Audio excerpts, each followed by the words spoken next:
Depression is like a heaviness that you can't ever escape. It cruises down on you, making even the smallest things like tying your shoes or chewing on toast seem like a 20-mile hike uphill. Depression is a part of you, it's in your bones and your blood.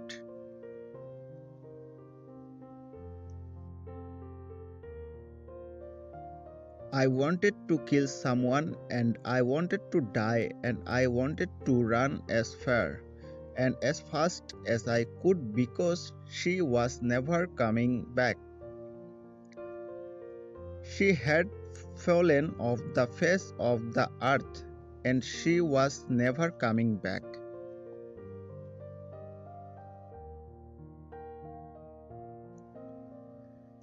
I guess that's what saying goodbye is always like jumping off an edge. The worst part is making the choice to do it. Once you are in the air, there's nothing you can do but let go. That is what it felt like to have a broken heart. It felt less like a cracking down the middle and more like she had swallowed it whole and it sat bruised and bleeding in the pit of her stomach.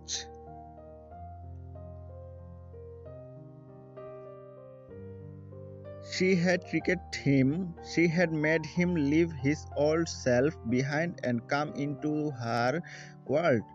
And then, before he was really at home in it but too late to go back, she had left him stranded there like an astronaut wandering about on the moon alone.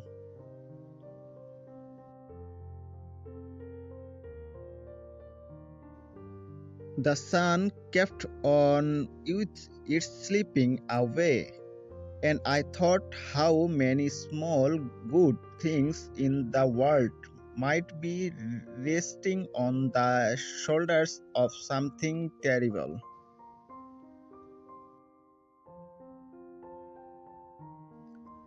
As the light begins to intensify, so does my misery, and I wonder how it is possible to hurt so much when nothing is wrong.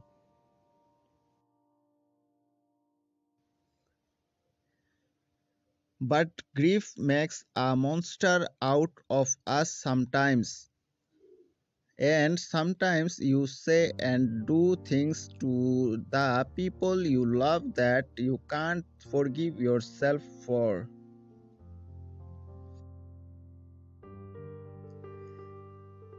Learning against my father, the sadness finally broke open inside me, hollowing out my heart and leaving me bleeding. My feet felt rooted in the dirt. There were more than two bodies buried here. Pieces of me that I did not even know were under the ground. Pieces of death, too.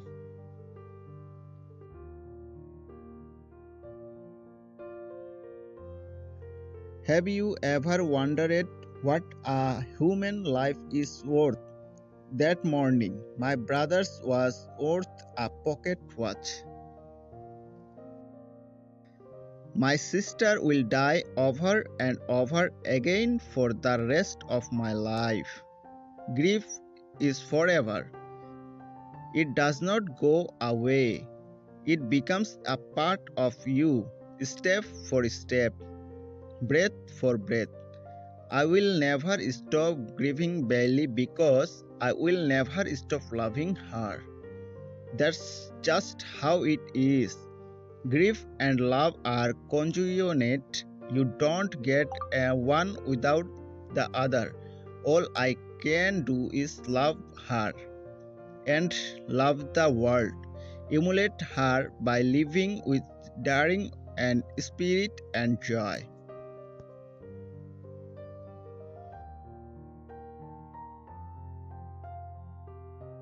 Sometimes pain is so unmanageable that the idea of spending another day with it seems impossible. Other times, pain acts as a compass to help you through the messier tunnels of growing up. But pain can only help you find happiness if you remember it.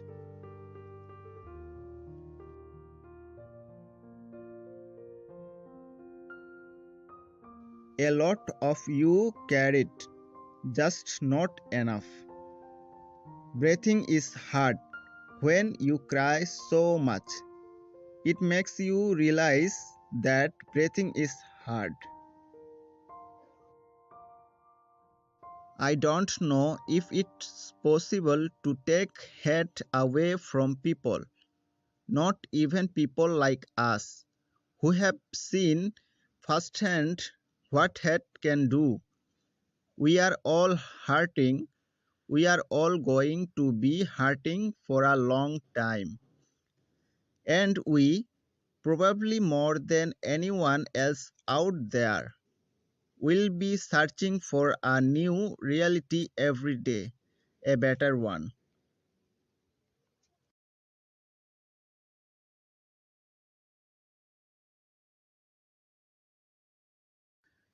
Long time I've been on my own, but now really I am alone. I survived the killing, the starving, all the hate of the Khmer Rouge. But I think maybe now I will die of this, of broken heart.